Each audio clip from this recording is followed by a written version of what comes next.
Duispid cookies caramel ge amenen sal. Hausen neu, avec 8 duispiden.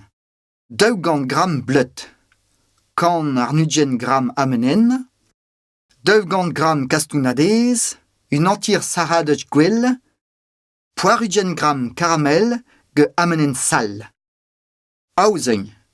Laket un nol ozen neu in ur saladen awer, ar bouizer gwell hag ur caramel in ur a rekipe, a mesket. Or penet ur gwell, a mesket a ore. Dichenet ur caramel, a mesket ur vereral.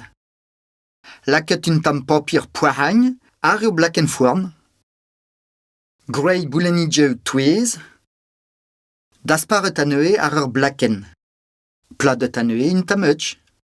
Laket ur forn de dwemeng betak kandere a poarugen, gwez reoler, ver.